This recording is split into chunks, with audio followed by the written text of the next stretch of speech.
Sir गल इस तरह कि महंगाई तो बेरोज़गारी इस टाइम अरूज ते है तो दिन ब दिन जी महंगाई वधी जा रही है। इस हवाले ना हुकूमत ने कोई तावन नहीं किया किसी नाल ते मजदूर बेचारा दबदा जा रहा दिन ब दिन।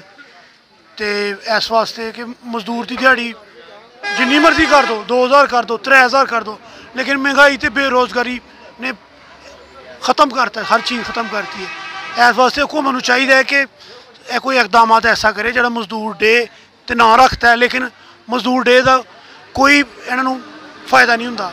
बस ना ही है कि मजदूर डे, लेकिन मजदूर बेचारा जलील खुआर है, ना कोई इन्हों की इज्जत है ना कोई हैसियत है, कोई चीज़ नहीं इन्हों की।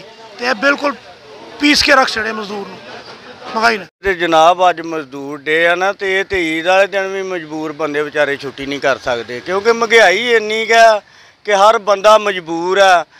1000 रुपये का एक 100 रुपये जिन्ना काम नहीं करता, 1000 रुपया जो 100 रुपये जिन्ना काम नहीं करता। कम तो कम मजदूर बंदे की 2000-2500 रुपया दिहाड़ी होए तो फिर जाके मजदूर बंदा अपना चूल्हा चला सकता, वरना कोई गल नहीं।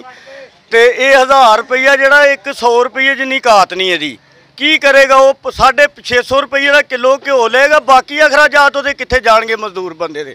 बच्चे ना निके निके उन्होंने पालेगा या घ्यो इस्तेमाल करेगा या चूल्हा किस तरह चलाएगा, किस तरीके ना चलाएगा। एक 100 रुपये जिन्ना काम 1000 रुपया।